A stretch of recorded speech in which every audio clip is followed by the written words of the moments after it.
the Go Hunt Life Show, hosted by Todd Nevins. This is Todd Nevins, and I interview people that had seemingly normal lives and careers going, but they pulled the ripcord to epically reinvent themselves in order to pursue a life full of purpose and passion. This episode is sponsored by PrintDirtCheap.com. Jeff Chrisman, the founder of Print Dirt Cheap, and the crew there are rock stars when it comes to delivering top-quality printing at a cheap price. If you've met me in the last 3 years and I handed you a business card, it was printed by Print Dirt Cheap. They're my online digital printing company for everything. They do banners, company letterhead, a ton of direct mail pieces, funky decals, even menus for restaurants, over 30 categories of printing products, and yes, business cards. And they do it fast and they do it cheap. Jeff has streamlined every little aspect of the business to provide the perfect user experience, delivering the best product in the industry. I have personally been to the offices and I have seen it firsthand. But see for yourself. Go to PrintDirtCheap.com, use promo code GoHuntLife, and get $10 off of your order. Or if you want to get a sample of their work, click on Sample Pack and they'll mail you one out for free. Go to PrintDirtCheap.com, use promo code GoHuntLife for $10 off of your next print job. This episode is also sponsored by one of my companies, Click Placement. We are a pay-per-click marketing agency specializing in PPC badassery.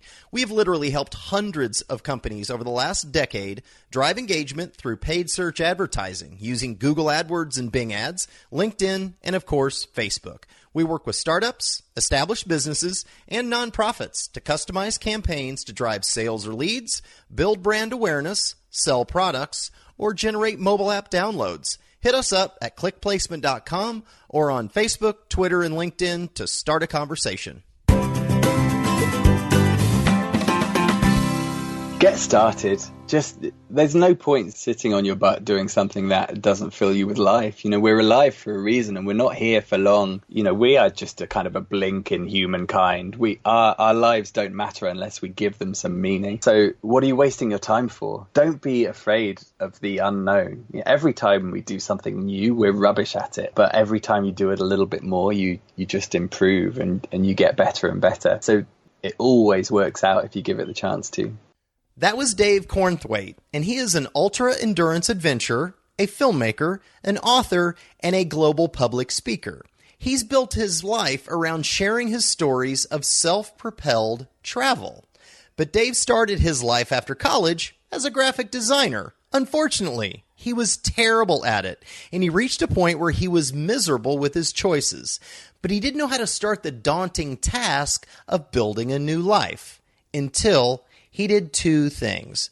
First, he made the simple decision to say yes more. Second, he bought a skateboard. He quit his job and literally skateboarded out of the office and continued for 3,618 miles, breaking the Guinness World Record. And that was just the beginning. Since then, he's continued to travel for tens of thousands of miles, completely self-propelled.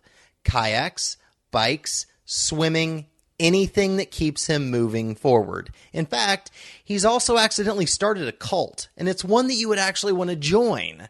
I know that because I just did. So my question to you, my life hunters, is how would your life be different if you made the decision to say yes more? My conversation with Dave Cornthwaite starts right now. Dave Cornthwaite, thank you for joining me today on Go Hunt Life. Todd, awesome to be here, fresh from London, England. Awesome. Yeah, so you were in London. If you were to walk out the front door or out the door, describe what you would see. You're going to like this. So okay. If I walk out my main door, it's actually the rear door, and I'm just surrounded by water. I live on a boat in pretty much the center of London in a marina, but I step right out the front door. I can step right onto my paddleboard and head off down the canal. So I'm in a marina surrounded by another 50 boats, and it's pretty lovely here. Nice. All right. How old are you? Are you married? Do you have kids? I don't have kids. I've just got engaged less than 2 weeks ago to the lovely Emma, and I'm 37 years old. Okay. Congrats on that. Very good. Thank you. Cool. So what is your profession and primary ways that you earn a living right now? Profession, a few different things. I'm a speaker. I travel all over the world sharing stories of adventure and the power of positivity. An adventurer. A lot of what I do is based on adventure and endurance travel. I also make films, and I've written a few books as well. Take me back, though. You haven't always been an adventurer. You had a, you were in a normal situation. So take me back to 2005. You were a graphic designer. What did a typical week look like back then? Wake up about 7 a.m. Monday to Friday, walk or cycle into work, not looking forward to it at all, sit at a desk, bored out of my mind, couldn't wait to get home and just get onto my 2 sofa-sized beanbags and play PlayStation. Ultimate hiding away from the world because I was miserable with my choices, basically. Designing websites and newspaper adverts and student newspapers, and I was the world's worst graphic designer. I have no idea why I stuck it out. You were there in London, though, correct?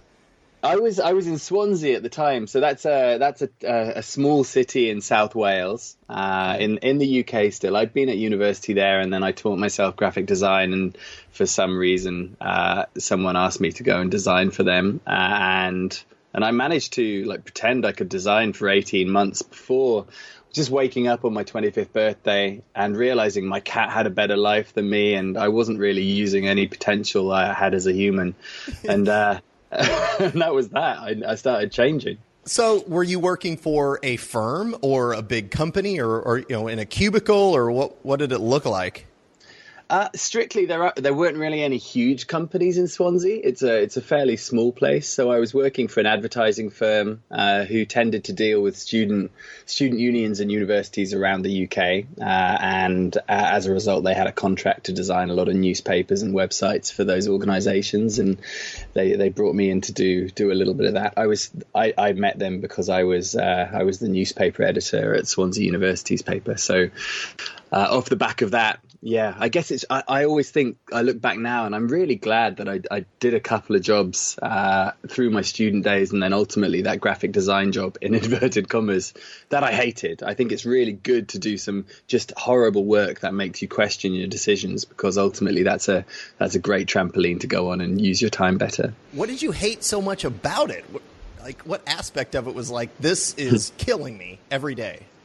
I think I was just rubbish. I wasn't a very good designer. And I think ultimately, in order to gain any kind of satisfaction from your work, you need to feel like it's fruitful. You need to feel that joy of being good at something, at slowly mastering something.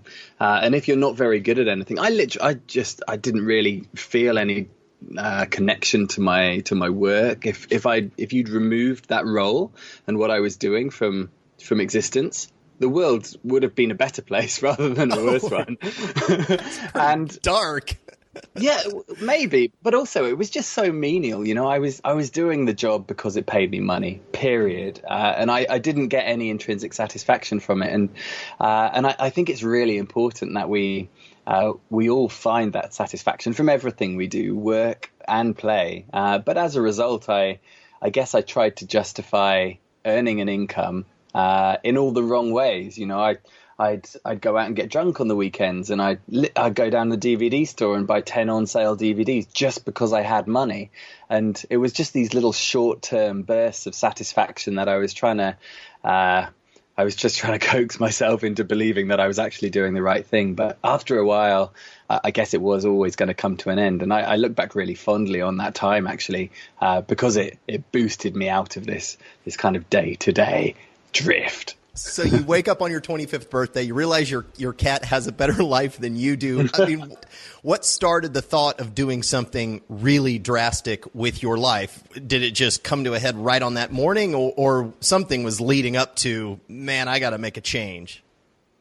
I guess there were a few things, and I think the first step to making any kind of big purposeful change is realizing that change is needed. And I guess there were a few different elements of my life which weren't quite ticking over. So no, they were totally ticking over. They weren't quite working. So I was in a relationship and it had gone stale, and we were together for maybe 2 years in that stale period, just because it was easier to stay together, both doing work we didn't really like. I hated my job. I had a mortgage, 25 years old. I've got a cat, and basically I could have just gone to pasture and for the next 60 years carried on doing what I was doing, and that would have been it. That would have been life.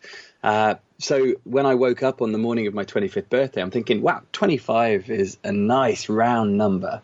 And it just got me thinking. My cat was on my chest asking for breakfast. And I thought, with all of the capability of choices that I have as a human, I'm really not taking advantage of what I could do. So I just started the idea after that brewed for maybe 6 months, and I started looking at things that I wasn't doing. I was just saying no to everything. And I decided pretty much around that time, off the back of that morning, that realization, that epiphany, that I needed to say yes more. So I started living by that motto slowly, bit by bit. And ultimately it led me to a different life. So how did you walk in and quit? I didn't walk in. That's the beauty. So What did you send an email? So I was just I think the biggest things I had, my identity was kind of summed up by 4 factors. I had a job, I had a partner, I had a house, and I had a cat. And I realized the only one of those things that I loved was the cat. So either the others needed to fix themselves, or I needed to fix them, or I needed to exchange them for something else. So I tried to fix the relationship. We went snowboarding in the French Alps, and she left me a week later, which kind of summed up that one. But I fell in love with the idea of riding on a board. During that holiday, I was snowboarding. So I came back to Swansea where there was no snow and got myself my first ever long skateboard. And for 2 weeks solid, I just spent all my spare time on that rather than on the PlayStation, which had literally occupied kind of 8 hours of my spare time every single day for about 3 years. And I just fell in love with traveling around this town. I'd lived there for 6 years in Swansea, and just moving around it in a different way on this board gave me a different perspective on the world as a whole. I fell in love with smooth surfaces and even the smallest little declines, so I could just roll down them. And I skated into work 2 weeks to the day after stepping onto that board, and had a mild argument with the boss, put my keys on the desk, quit, and skated out of the building, which really annoyed him. But it was ultimately just kind of this release. And as soon as I left, I went through the doors out onto the street, and I made myself a promise that I was going to continue that proverbial journey. And I decided there and then that I'd skateboard further than anyone else had ever skated in one trip. I loved the exploration of a town I knew so well, but how it had made it new to me just gave me this lease of life that I'd never experienced. And I thought, wow, if I can get this from a place I really know, imagine how wonderful life would be if I explored a place I'd never visited on a board.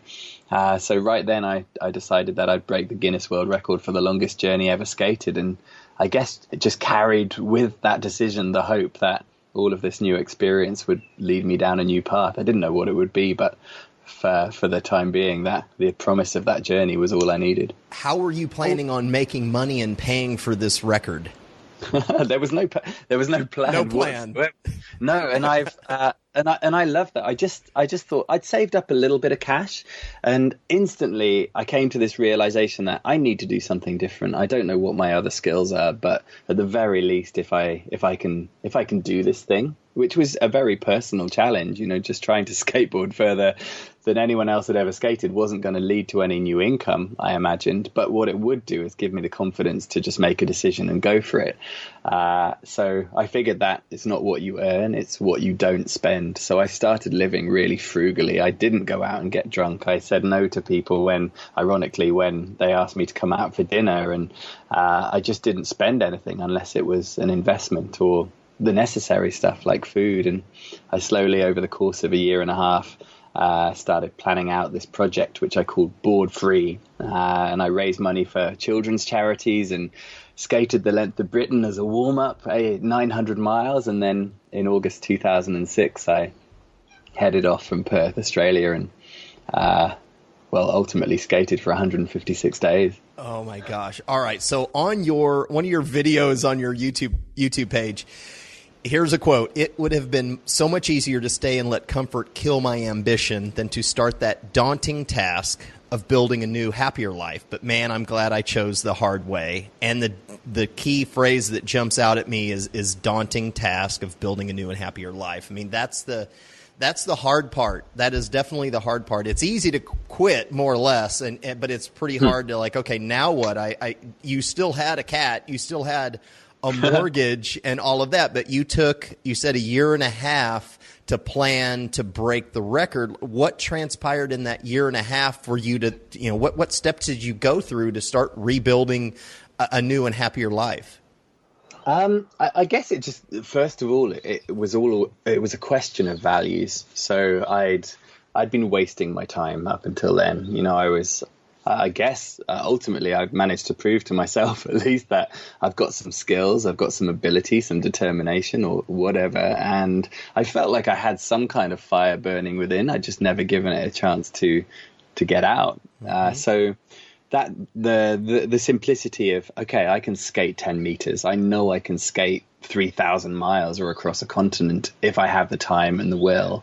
And for the first time ever, just setting myself a challenge like that gave me a chance to show that I had the will. And then the money side was, of course, really important. We all need a bit of cash to get by. So bit by bit, maybe once a month, I designed a website for somebody just to keep a little cash dribbling in to top up the savings. And my aim always was to spend less than I earned. So even if I wasn't earning very much, I'd just balance it by not spending so much and save in different ways.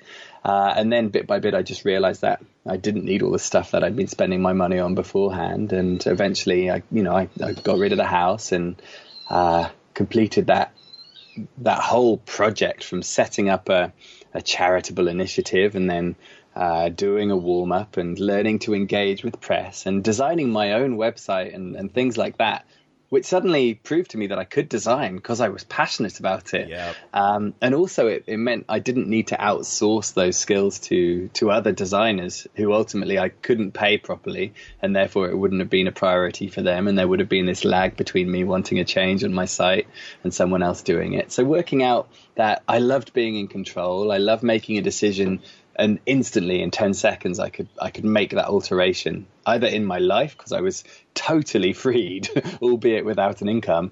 And I also suffered a lot from this loss of motivation whenever I spent my time doing something I didn't want to do, which was designing websites. I wasn't very good at it. Ultimately, if someone came to me, a bad graphic designer, to design their website, they had no idea about the internet, which meant the whole conversation was just a nightmare. It was just incredibly frustrating.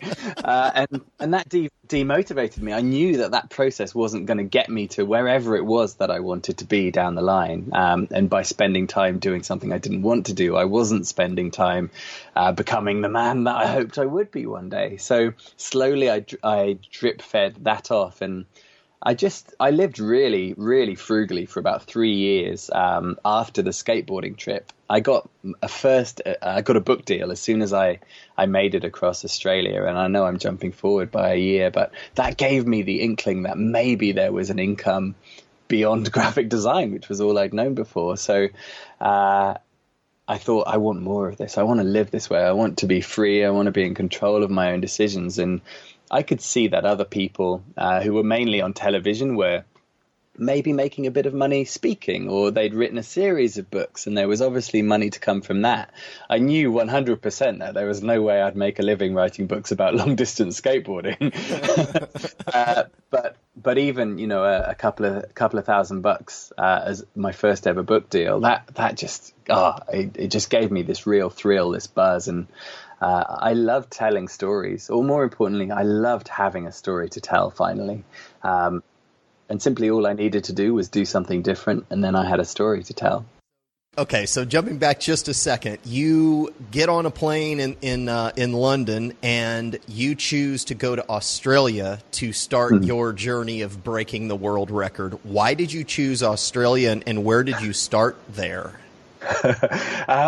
So The world record at the time was held by an American named Jack Smith, and Jack had skated all the way across the States from California to near New York to the East Coast. So I needed to go over 3,000 miles. I didn't want to go to the States because it felt like that had kind of been done. And I was on this pursuit of newness. So I was looking around for a country with paved roads all the way across that was big enough to cover 3,000 miles or more. And Australia, a friend just gave me a book at one point, and I opened it up. It was a Lonely Planet guide to Australia. And on that first page, there was this map, and I just saw this solid line going all the way across. And being, speaking English, I read from left to right. So I started on the left, the west, Perth. And I thought, I just followed this line all the way across and got to Sydney, and then thought, no, that's not far enough. And traced my finger up the East Coast a little bit to Brisbane. And that was that. I knew instantly. And Perth to Brisbane became the route. I flew out to Perth, first visit to Australia. And a few days later, I started skating from the Royal Perth Yacht Club, and knew I had a whole bunch of road ahead of me. Yeah, so you had a backpack and a skateboard. Like, were you completely self-supportive, or did you have somebody following you? So for that trip, my first one, I had a team. Originally, I loved this idea of just being out there by myself, but a really important part of that project, I didn't just want to give myself this new target. I wanted to use that whole experience and that new passion that I'd found to raise some money for a good cause. So I found 3 kids charities, and then I thought, you know what, if I'm skating 60 to 80 kilometers a day, then I'm going to be too tired to do justice to this charitable effort. So I started recruiting a team. And if you think I'm crazy to decide to skateboard across Australia for 5 months, then imagine how crazy the team must have been. I persuaded 7 people to quit their jobs and drive at an average of 10 kilometers an hour for 5 months behind me. How were they friends, strangers, crazy homeless people that you picked up? How'd you find 7 people to do that? About half of them were students, roughly in the same year. So 3 of them were friends, and the rest heard about it through media that came off the back of my warm-up, The Length of Britain. And I just kind of went into full-out pimping mode. I was just so passionate about this project. And I thought, you know what, this has given me a whole new lease of life.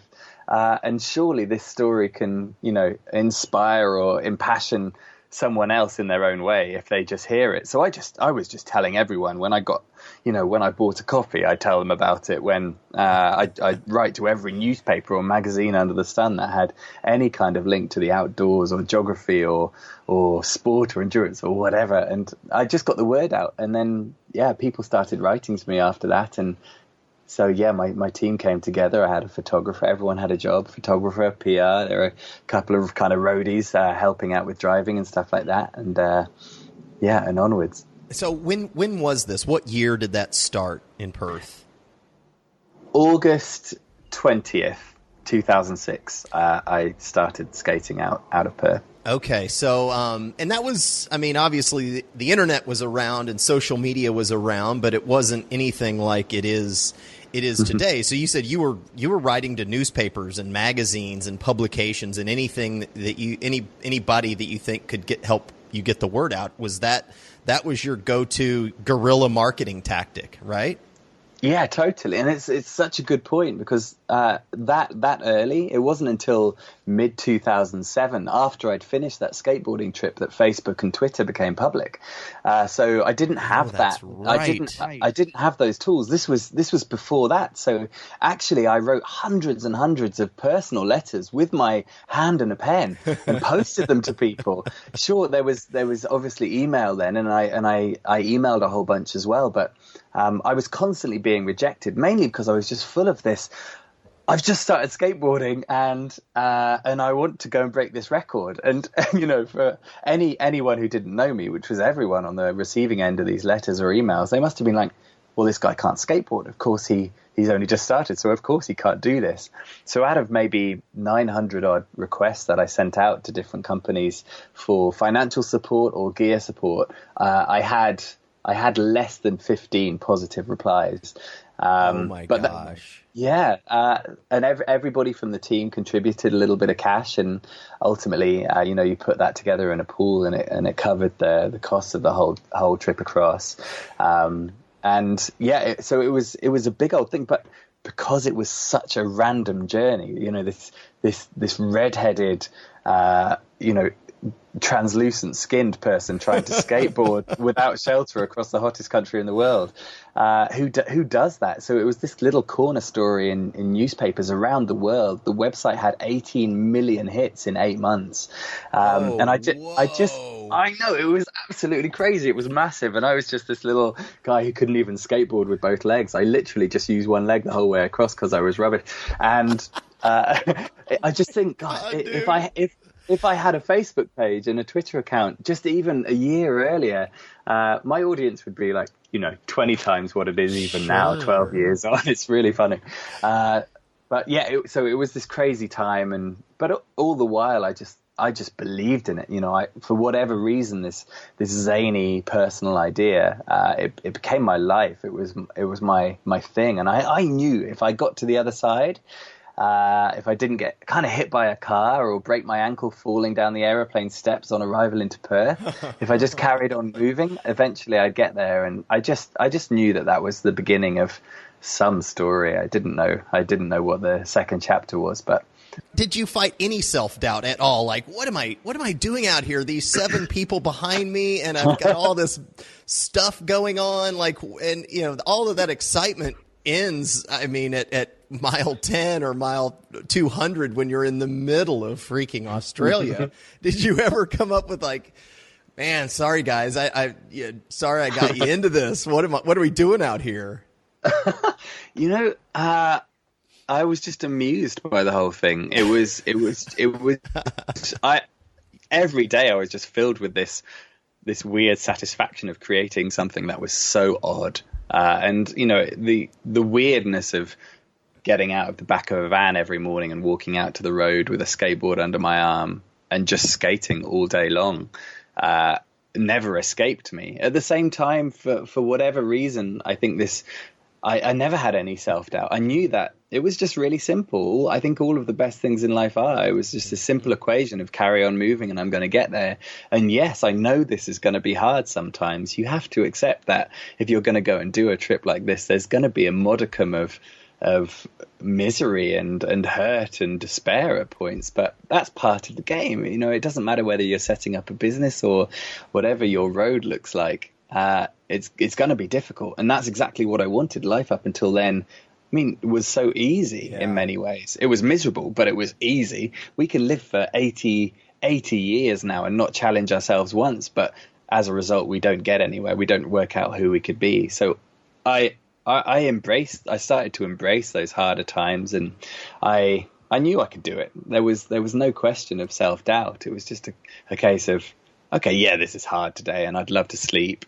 But you never ever give up on an empty belly or with a tired head. If I ever felt like I was questioning anything, I'd just go to sleep and have a good meal. And then if you want to quit when you've got a full belly and you've had a good night's rest, then it's probably the right decision. All right. So you finished 3,618 miles. Is that the right number? Yeah. Okay. And so looking back on that, what was the absolute toughest part? Did you crash? Did you get hit by a car or anything crazy like that? The hardest bit, hands down, was the team, actually, really, sadly.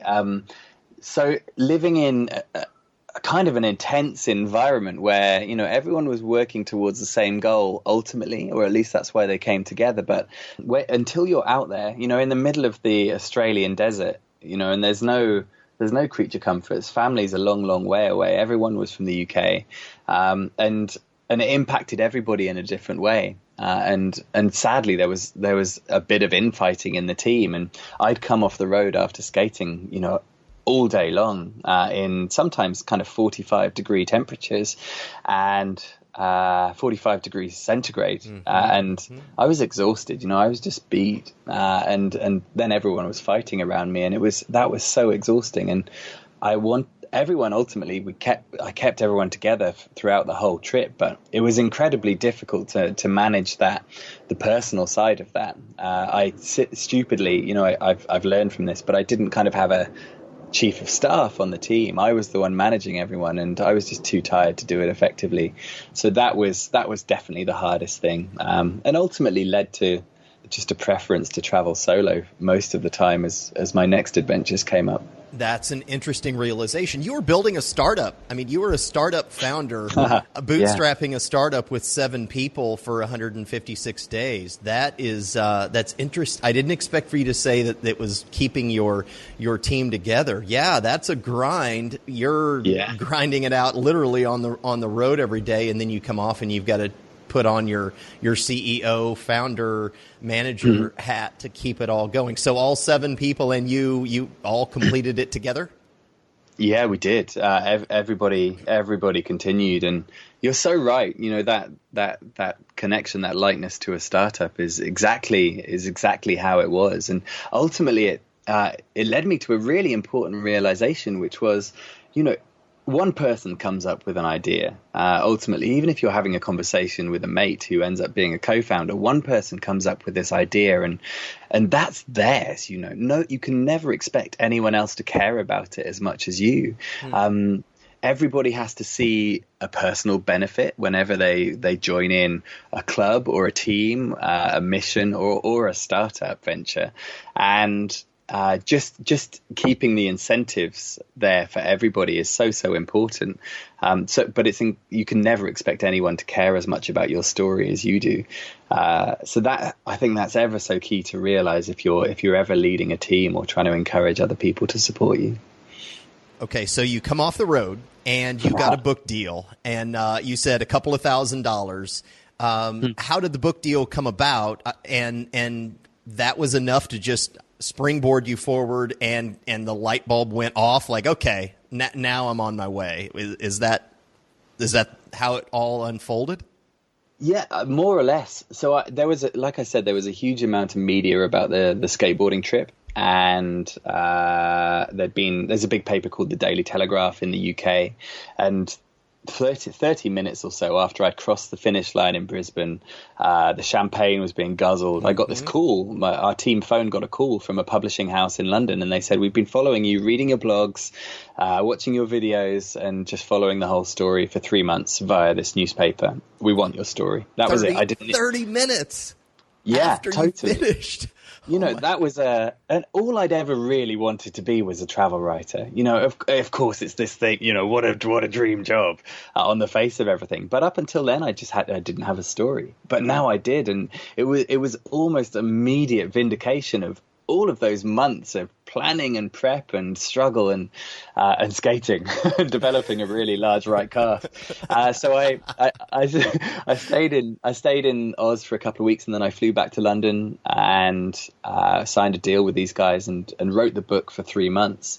And it was a really weird time for me, because for so long, the best part of 2 years, I'd been focusing all of my efforts on getting to Brisbane on this skateboard.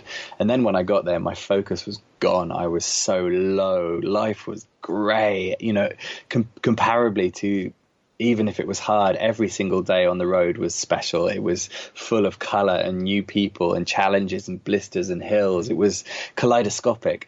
And then I came back to the UK, which I was super familiar with, and life just seemed totally grey. And I didn't know how to deal with it. I was so low. It took me maybe 8 months to properly recover.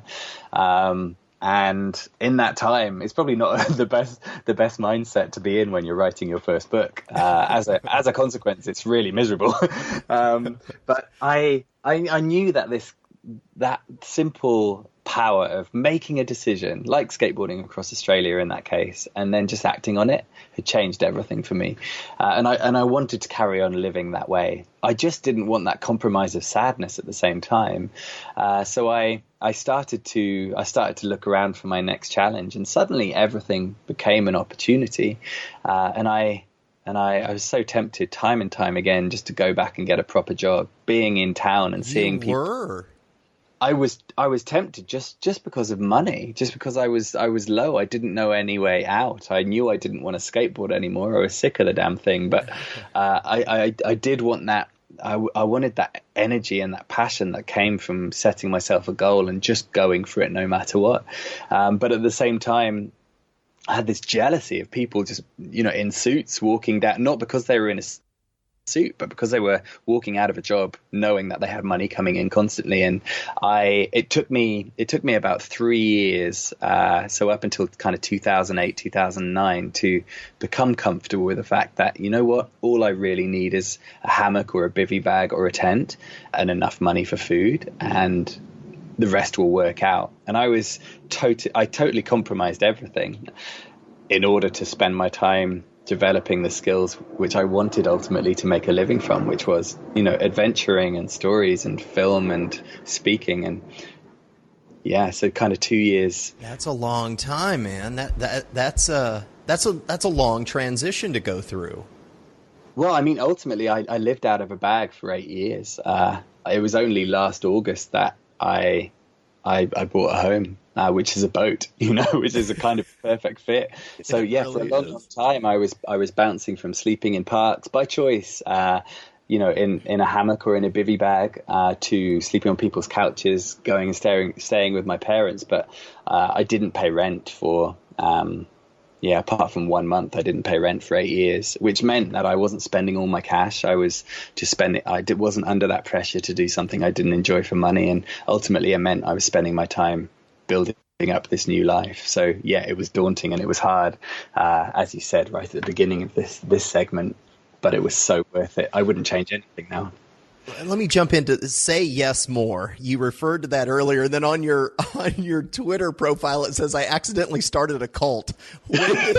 When did you said Say Yes More very early on, but when did that actually turn from being a motto to a movement? There were a couple of different stages. So the first one was just kind of adopting it as a motto right back in 2005, just a way to live. Okay. For me, saying yes more means you end up doing new stuff. New doors open, things become opportunities rather than hurdles, and life felt richer. I think if you say yes more than you say no, then you're more positive and you have more of an impact. You have a better influence over people around you. In 2012, by then I'd come up with this project called Expedition 1000, which was my way of doing lots of adventures, but not getting sad after them, giving myself a really huge, long list of adventures, which became ultimately my identity. So the idea was to do 25 different journeys of 1,000 miles or more, each one using a different form of non-motorized transport. So come 2012, I was planning my seventh trip over 1,000 miles. Okay. Yeah, so this is 2012, 6 years after the skateboarding journey. And for the first time, I thought, you know what? I've learned a bunch and I'm ready to get a team together again for a trip. So the journey came straight off the back of a Christmas present my parents gave me, which was a pair of swimming goggles. And 8 months later, I jumped into the Missouri River, having never swum more than 100 meters in my life before. I don't train for any of these. No, you don't train. No, so there's no training. What? It's literally jump in, take it slow for the first week or two. And you know what? It's amazing. The human body is capable of so much if your mind allows it to be. You spend 4 or 5 days doing something, even if you've not done it before, especially if it's something, that you can move on. And that's enough. Then that you can cover a long distance if you've got the time. So in the build up to this swim down the Missouri River, I was collecting a team. So I thought, you know what, I was developing a T-shirt for them, and I didn't want just a kind of a generic, dated 2012 Missouri River expedition on the T-shirt. I wanted a message. I wanted to kind of, get people thinking when they saw our team coming into a town. So I put on the front, Say Yes More. And I printed up 100 T-shirts, just that I thought I'd just kind of give to people who helped us on the way down the Missouri. And they were all bought in this tiny South Dakotan town called Chamberlain. On the launch party the day before the swim. They all went, the whole 100 went. And people were saying, this is amazing. Everyone was walking around with Say Yes More on their chest. And I thought, wow, And then, we got a few more T-shirts printed up, and, more people bought them all the way down. So we raised a bit of money through that. And I just saw the power in that positive message. And slowly I started talking about it more. It became the title of my keynote talk, which I've taken all around the world for a few years now. And people just started doing stuff. I got emails with people in their Say Yes More T-shirts. They just paddled huge rivers. They'd crossed continents. They'd fixed that amp that had been in the corner of their living room for 2 years, not working. But then it's like, say yes more. So they fixed it. They quit. People were quitting jobs and starting up businesses that they'd always wanted to do, and it was awesome. So fast forward to 2015. I love a good social project in between my endurance trips, and by now, I guess I had maybe 5,000 or 6,000 people following on Facebook, and I realized that I didn't really know many of them. So I thought, are these real people or are they robots? So I invited them camping. I just put one post saying, I'm in London this week. Come camping with me tonight. 19 people turned up underneath the clock at Liverpool Street train station in London that June evening in 2015. And we took a train out for half an hour and got to know each other around a campfire, slept under the stars. And then this was a school night as well. So everyone got an early train back to work, a little bit smelly, but with 18 new friends. And it was just lovely. It was a really nice environment to be in, and I thought this is cool. I usually spend a lot of time by myself because I was just this freelancer. I didn't work in an office, so it was kind of nice to feel part of a tiny one night community. So I did it again the next week, and again the next week, and I held 20 campouts over the course of the summer of 2015, and suddenly there were hundreds of people joining this community, this new friendship group, and we coined it the Yes Tribe. And then at the end of the summer in October, I held the first Yestival. Yestival, that is awesome. Yeah. And I think the best thing to come out of it was suddenly there was this group of hundreds of people, the type of people who would say, yes, I'm going to go camping with strangers near London.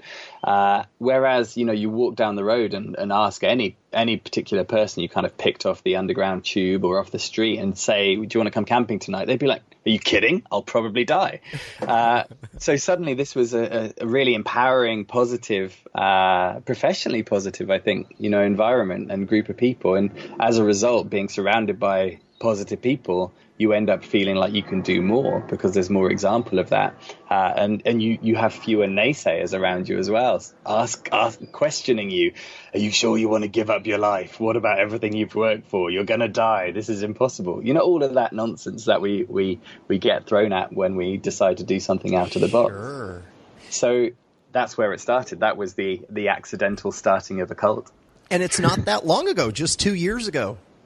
Yeah, that's it. And now we've got it's growing. It's well over 4,000 members strong, and that's just on the Facebook group. And then we've got thousands of others, around the world who are kind of hashtagging this message every time they do something new. It's growing, just bit by bit. It's super exciting. Amazing. All right, so you're in the middle of the Expedition 1000.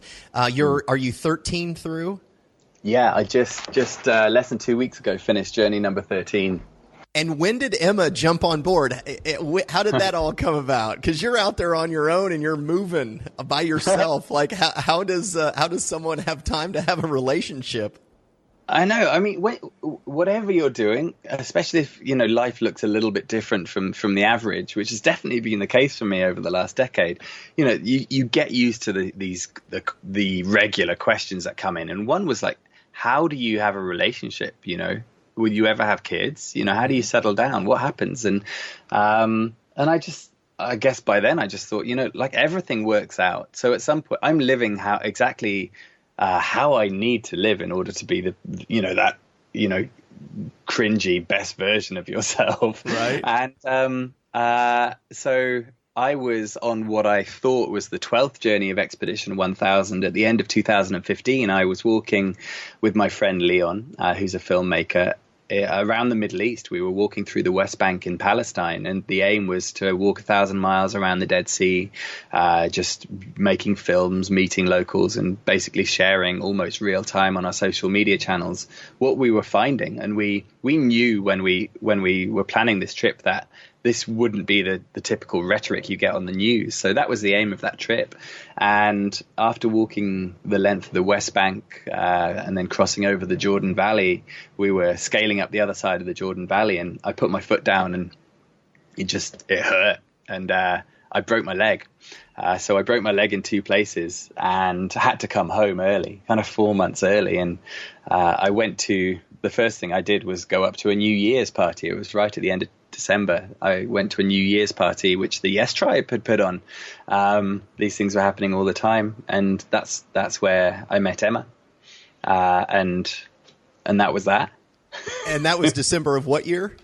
That was December. That was New Year's, so right at the beginning of 2016. So we're now, I guess, a year and a half into our time together. And I figured in that time, when you just know. So it took 6 months or 8 months to move in together. We bought a boat together, and then she's never done an endurance trip before, so we completed our first 1,000-miler together, just cycling on a tandem bike, which is kind of nicknamed the divorce bike, just in the last month, and 12 miles before the end of that trip, 988 miles. I figured, okay, she's put up with me this far. I think she can probably survive a lifetime. So, now we're engaged. 12 miles to the end. Awesome. All right, so you've just completed it. You've engaged for 2 weeks now. What does your team look like now, and how much of the video editing and production are you doing versus people on your team? It's all me. Okay. I still do everything. Maybe it's still a hangover from the first experience in Australia, but I love totally being in control. So everything that you see on my YouTube, I've edited and I've filmed and I've put together. Em has definitely become a huge part of my personal team, and I've got a core team for Say Yes More who help put on events and help organize Yestival, which we're heading towards the 3rd rendition of Yestival this October, and we've also got a double-decker bus conversion now, which we start crowdfunding for this Monday, 5th of June. I think this podcast will come out a couple of weeks later. Yep. So my good friend Chris has been leading the conversion on that. So in Say Yes More terms, we've got maybe 8 people who are all part-time totally, and all voluntary. So it's by no means a kind of an anything but organic growing organization, but there's just an amazing vibe about it, and I keep the adventure stuff pretty much to myself. Now these 1,000-mile journeys are kind of for soul food as opposed to prove anything. A couple of times a year I need to go camping for a couple of months. It makes me alive. So the crowdfunding of the bus, what is that for? What are you doing? So I guess in the last couple of years of living out of a bag, I started to think, it would be so nice to have somewhere of my own where I could leave something. But also that doesn't cost so much that I feel bad leaving it for 2 months.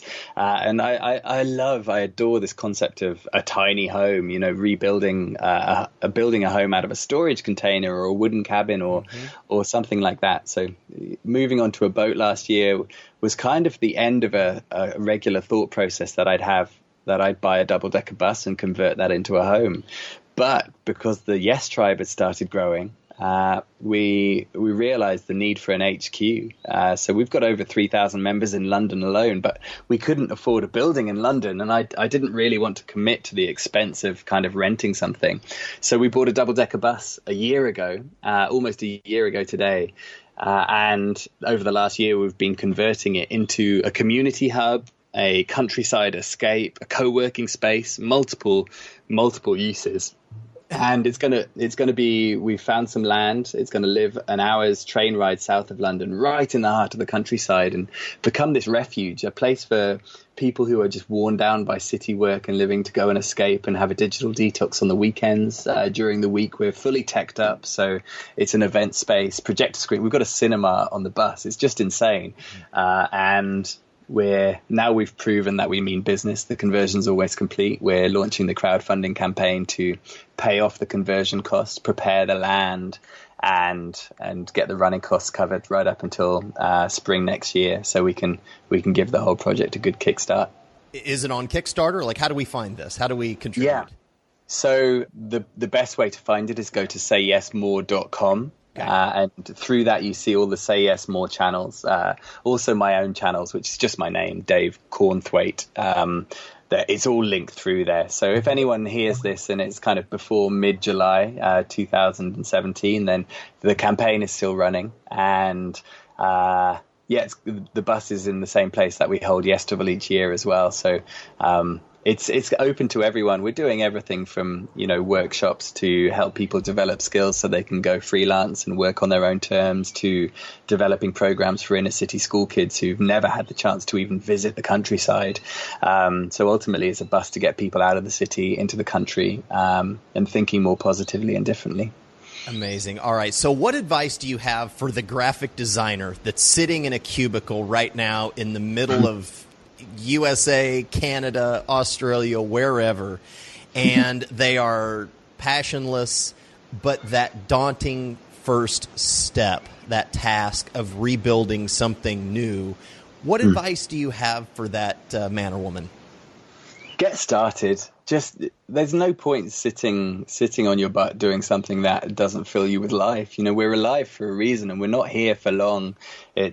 We are just a kind of a blink in humankind. Our lives don't matter unless we give them some meaning. So what are you wasting your time for? It might sound harsh, but I think that challenge is so important. Work out what it is that you like to do, and then just go chase it. You don't need a purpose through life, but you do need to be spending every day being the best person you can be for everyone around you. And that means doing things that invigorate you, make you smile, and give you some reason. If you're waking up in the morning, you've got no reason to get out of bed, then something needs to change. And don't be afraid of the unknown. Every time we do something new, we're rubbish at it. But every time you do it a little bit more, you just improve and you get better and better. So everything can be full of fear. Don't be afraid of the unusual. The world's a good place, and it always works out if you give it the chance to. Beautiful. All right, I've got one more question, and the date is February 2nd, 2009, and it's U.S. time, 5:32 a.m. So February 2nd, 2009, you sent out your first tweet. Do you remember what it was? Oh, my God. That's amazing. I had no idea. I really don't know. I'm intrigued to find out. All right, here it is. Canceling train tickets. No boat today. Snow, snow, snow. No way. That's cool. Do you remember where you were? Yeah. So I'd randomly. This is amazing. I'd on a whim thought, right, I need a base. So I bought myself a narrowboat on a canal in the heart of winter in England. It was just this crazy 1 week decision, and I called it Aslan off from the Chronicles of Narnia. But I moved on to this. I went to see this thing, and there was snow everywhere. The ice was thick. The boat didn't move. The toilet was full. There was no way to empty it out. The glass had been broken by the previous occupant, and I just realized that sometimes maybe it is a good idea to plan ahead before doing some things. Well, all right. You can find Dave at davecornthwaite.com and sayyesmore.com, and certainly on Facebook and YouTube /Dave Cornthwaite, and on Twitter, Dave Corn. All right, Dave, thank you so much for joining me today. Todd, man, it's been a pleasure. Thanks for having me. Don't forget to hit up the rock stars at printdirtcheap.com. Use promo code GoHuntLife for $10 off of your next print job. For fast, cheap, and high-quality online printing, it's printdirtcheap.com. Hey, Life Hunters, thank you for listening to this episode of Go Hunt Life. If you like the show and would like to support it, go to iTunes and do this. Subscribe to the show, leave a rating, and review it. It helps, and thank you. If you or someone that you know has quit their normal life to follow their dreams, I would love an introduction and maybe interview them on the show. You can find me at GoHuntLife.com and also on Facebook, Twitter, Instagram, and Pinterest at GoHuntLife. Until next time, stay weird, dare greatly, and ripcord out.